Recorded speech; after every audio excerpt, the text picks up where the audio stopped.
रौनक जी, जब आप चुनाव लड़ रहे थे उस समय आपका एक बहुत बड़ा मुद्दा था। मुद्दा ये था कि जो कॉलेज है उसमें एसी नहीं है। मुद्दा ये था कि पानी जो है वो सही नहीं है। मुद्दा ये था कि वाईफाई नहीं लगा हुआ है।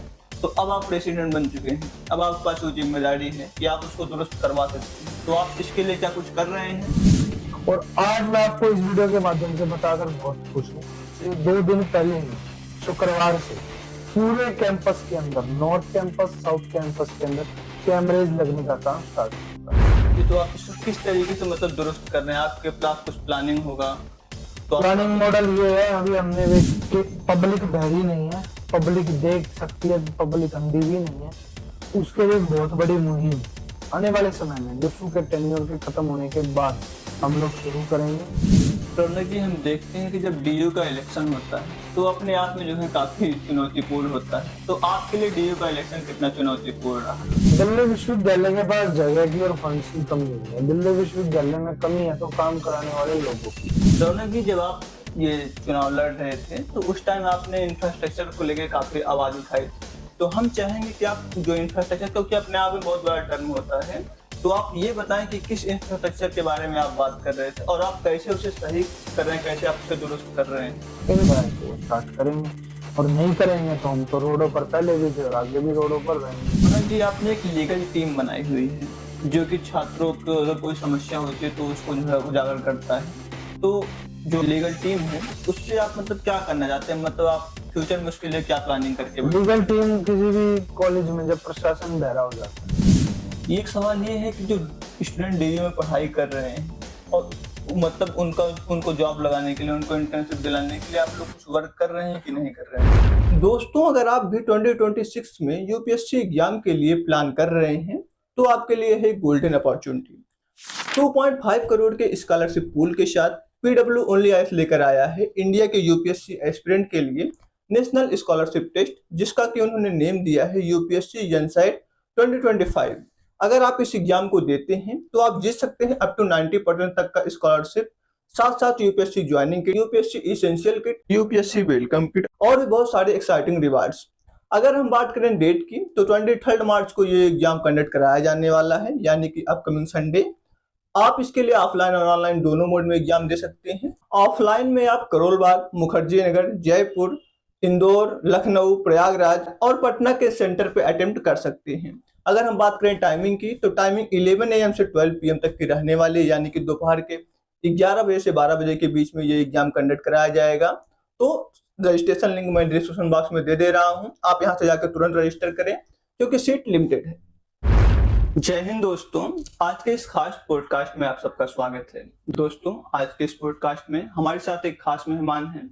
एक ऐसे मेहमान जिनके समर्थन और योगदान ने दिल्ली विश्वविद्यालय के छात्रों के लिए एक नया आयाम स्थापित किया है। हमारे साथ हैं श्री रौनक खत्री जी, जो कि दिल्ली विश्वविद्यालय के वर्तमान अध्यक्ष हैं और छात्रों के बीच मास्टरमाइंड के नाम से भी लोकप्रिय हैं, जो कि निश्चित तौर पर इनके द्वारा किए गए छात्र हित के कार्यों की वजह से संभव हो पाया है।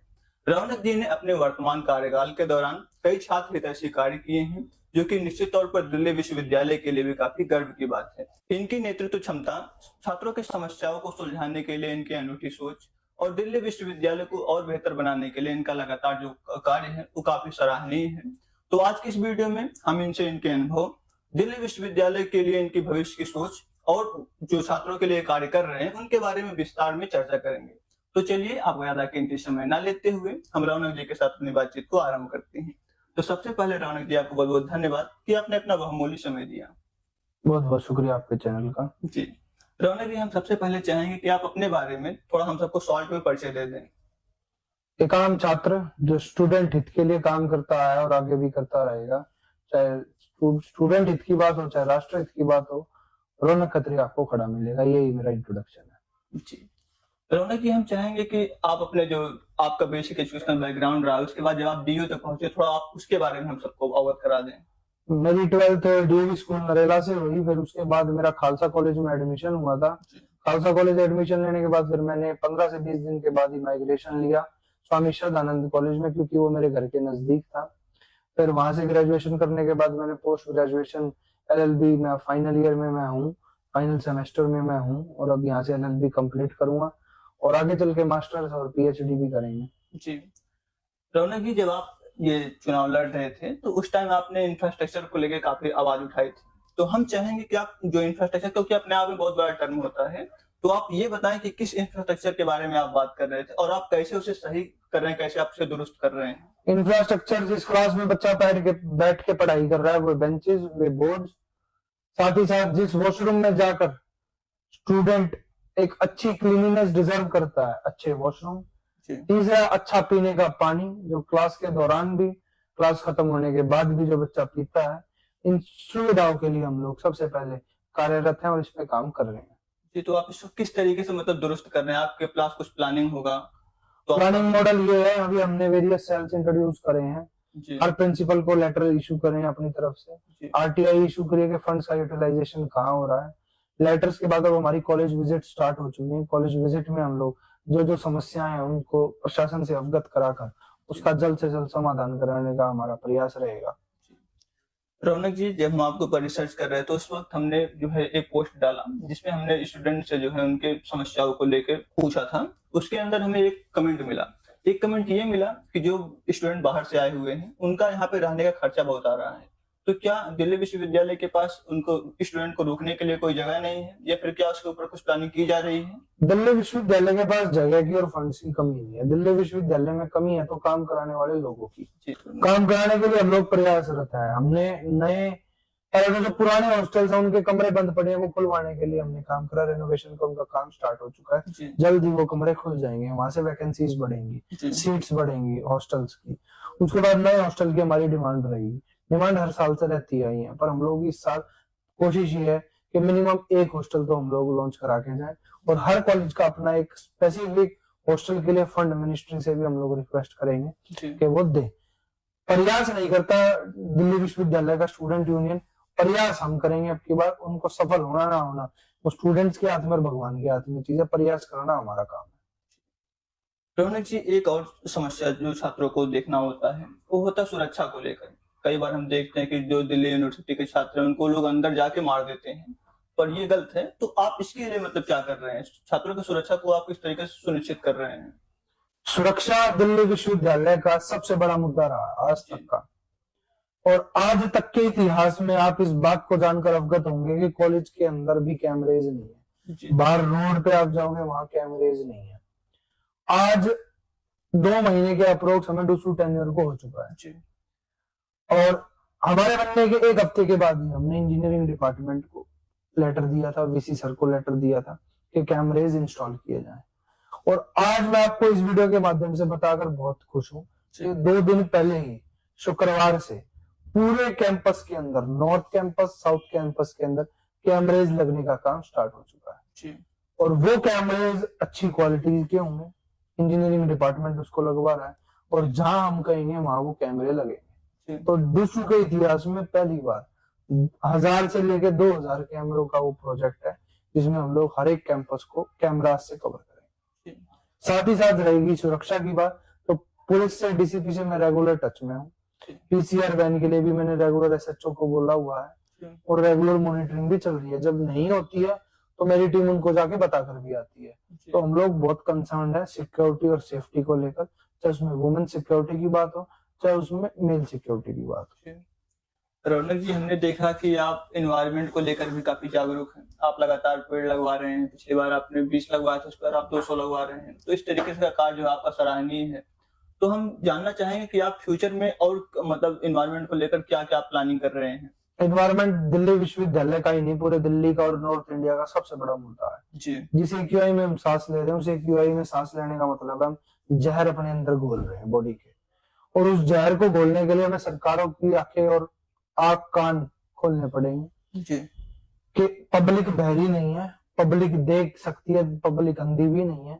उसके लिए बहुत बड़ी मुहिम आने वाले समय में डूसू के टेन्योर के खत्म होने के बाद हम लोग शुरू करेंगे, और निश्चित तौर पर पोल्यूशन की जो समस्या है पूरे नॉर्थ इंडिया के अंदर, उसको एक बड़े लेवल की मुहिम हम लोग लॉन्च करेंगे जी। रौनक भाई, एक और समस्या है। समस्या ये है कि कुछ छात्रों को समस्या होती है तो वो आप तक डायरेक्टली नहीं पहुंच पाते हैं। तो उनके लिए आप क्या कर रहे हैं? मतलब कि जो छात्रों को समस्या हो रही है, क्या आप तो वो डायरेक्टली आ सकते हैं, आपसे वो शेयर कर सकते हैं और आप उसको जो है आगे जो है फॉरवर्ड कर सकते हैं? बिल्कुल, हम डायरेक्टली भी उनके साथ डील करते हैं। साथ ही साथ अभी आप मेरे डूसू ऑफिस आए होंगे तो आपने बाहर एक पोस्टर देखा होगा, समस्या से समाधान करके हमने एक पूरी लिस्ट बनाई है जिसमें एसओएल की सेक्शन की अलग प्रॉब्लम्स है, इंफ्रास्ट्रक्चर की अलग है, वुमेन की अलग है, हर एक चीज का अपना एक प्रॉब्लम सॉल्यूशन, एक नंबर हमने हेल्पलाइन जारी की हुई है जो स्टूडेंट बात कर सकते हैं। आज तक के इतिहास में कभी नहीं हुआ ऐसा। बिल्कुल बिल्कुल। कोई मतलब ही नहीं है, स्टूडेंट की 10 समस्याएं 10 बिखरी रहती हैं, टेन्योर कब खत्म हो जाता है पता ही नहीं चलता। प्रेसिडेंट समस्याओं से ही घिरा रहता है। तो उस समस्याओं के लिए हमने अलग टीम बनाई है, वर्किंग की अलग टीम बनाई है। तो पहली बार ऐसा देखने को मिला है। रौनक जी, हम देखते हैं कि जब डीयू का इलेक्शन होता है तो अपने आप में जो है काफी चुनौतीपूर्ण होता है। तो आपके लिए डीयू का इलेक्शन कितना चुनौतीपूर्ण रहा? चुनौतीपूर्ण निश्चित तौर पर रहा। पूरे दिल्ली का सीएम और दिल्ली विश्वविद्यालय का अध्यक्ष बराबर का चुनाव लड़ते हैं, क्योंकि पूरा दिल्ली वो कवर करते हैं, पूरा दिल्ली हम कवर करते हैं। 7 लोकसभा सांसद के बराबर का चुनाव मैं इसको मानता हूँ, दिल्ली विश्वविद्यालय के चुनाव। तो कहीं ना कहीं चुनौतीपूर्ण तो था ही, और उस चुनौती को जीत कर हम लोग आज आपके सामने बैठे हैं। रौनक जी, आपने एक लीगल टीम बनाई हुई है जो कि छात्रों को अगर कोई समस्या होती है तो उसको जो है उजागर करता है। तो जो लीगल टीम है उससे आप मतलब क्या करना चाहते हैं? मतलब आप फ्यूचर में उसके लिए क्या प्लानिंग करके? लीगल टीम किसी भी कॉलेज में जब प्रशासन बहरा हो जाता है, छात्रों की आवाज को सुनना बंद कर देता है एप्लीकेशन देने के बाद भी, तो लीगल टीम वहां काम करेगी। लीगल टीम हाई कोर्ट में केस करने के लिए काम करेगी। लीगल टीम स्टूडेंट को उनकी हक की आवाज दिलाने के लिए काम करेगी। लीगल टीम एक बैक सपोर्ट स्टूडेंट्स को देगी जो स्टूडेंट्स को जरूरत थी। और आज तक ये भी कभी नहीं हुआ था कि लीगल टीम हो जो स्टूडेंट्स का केस दिल्ली हाई कोर्ट में लड़े, तो उसके लिए हम लड़ेंगे। रौनक जी, जब आप चुनाव लड़ रहे थे उस समय आपका एक बहुत बड़ा मुद्दा था। मुद्दा ये था कि जो कॉलेज है उसमें एसी नहीं है। मुद्दा ये था कि पानी जो है वो सही नहीं है। मुद्दा ये था कि वाईफाई नहीं लगा हुआ है। तो अब आप प्रेसिडेंट बन चुके हैं, अब आपके पास वो जिम्मेदारी है कि आप उसको दुरुस्त करवा सकते हैं। तो आप इसके लिए क्या कुछ कर रहे हैं? 2 दिन पहले मैं वीसी सर से मिला हूँ, मेरी मीटिंग हुई है एसी के मुद्दे को लेकर। उन्होंने कहा कि रेकरिंग कॉस्ट ज्यादा है एसी की। मैंने कहा आप सोलर पैनल इंस्टॉल कीजिए ताकि आपकी रेकरिंग कॉस्ट खत्म हो। तो उन्होंने एक कमेटी बनाने का कहा है कि 1 हफ्ते के अंदर हम एक कमेटी बनाएंगे जो इसको ओवरलुक करेगी, एक बजट निकाल के देगी हमें कितना बजट सारे कॉलेजेस में एसी लगाने पर खर्च होगा। उसके बाद बजट निकलने, एस्टिमेट निकलने के बाद एसी का काम वीसी सर ने आश्वासन दिया है कि वो स्टार्ट करेंगे। और नहीं करेंगे तो हम तो रोडों पर पहले भी थे और आगे भी रोडों पर रहेंगे। बिल्कुल बिल्कुल। रौनक भाई, हम आपसे एक बात ये जानना चाहेंगे, हम में से कई सारे लोग डीयू में एडमिशन प्रोसेस को लेकर अवेयर हैं, बट कुछ स्टूडेंट ऐसे भी हैं जिनको कि एडमिशन प्रोसेस के बारे में नहीं पता है। तो आप थोड़ा सा एडमिशन प्रोसेस के बारे में हम सबको बता दें। एडमिशन प्रोसेस बड़ा स्ट्रीमलाइन रहा अभी तक डीयू में, और थोड़ा कंफ्यूजन भरा भी रहा है।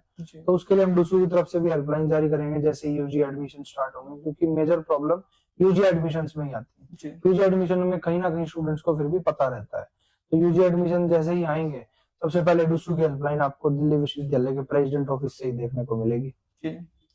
एक और चीज है कि इंटरनेशनल स्टूडेंट भी जो है अब डीयू में एडमिशन ले सकते हैं, तो उसके लिए क्या प्रोसेस है? इंटरनेशनल स्टूडेंट्स के लिए अपना एक पोर्टल बना रखा है डीयू ने इंटरनेशनल स्टूडेंट्स के नाम से, जिसमें स्टूडेंट्स अप्लाई कर सकते हैं और पूरा ऑनलाइन पोर्टल है वो।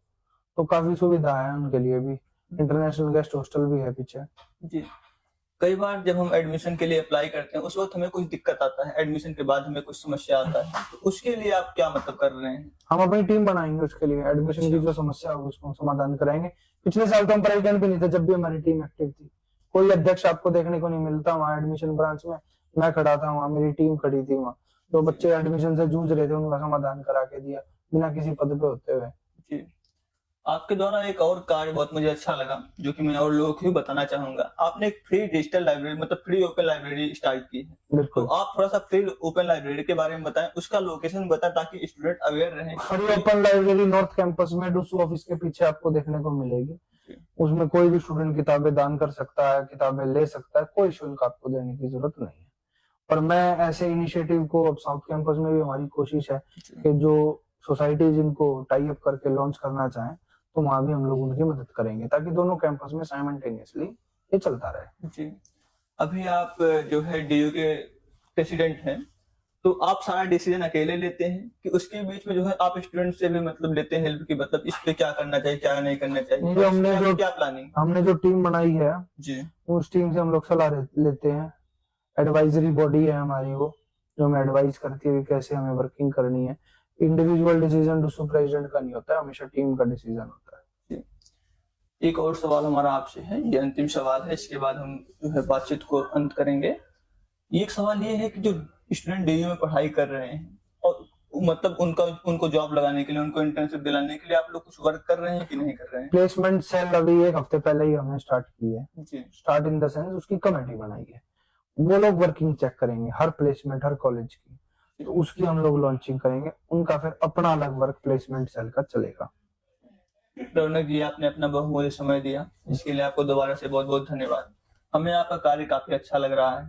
हम चाहेंगे कि आप अगर ऐसे ही कार्य करते रहें तो आप भारत के सर्वोच्चतम स्थान तक पहुंचे। तो दोस्तों, आज की इस वीडियो में हमने रौनक जी से डीयू से रिलेटेड काफी चीजों पर डिस्कस किया है। उम्मीद करता हूं कि आपको भी काफी जानकारी मिली होगी डीयू से रिलेटेड, क्योंकि ये खुद प्रेसिडेंट हैं और ये आपको उसके बारे में अवेयर करा रहे हैं, किस तरीके से सिक्योरिटी मेंटेन कर रहे हैं, किस तरीके से डीयू के इंफ्रास्ट्रक्चर को लेके ये आगे कार्य कर रहे हैं। तो आपको ये वीडियो कैसा लगा? अगर आपके मन में कुछ डाउट है तो आप कमेंट बॉक्स के अंदर पूछ सकते हैं, हम कोशिश करेंगे कि उसका टाइमली रिप्लाई दे पाए। तो दोस्तों, मिलते हैं नेक्स्ट वीडियो में, तब तक के लिए धन्यवाद।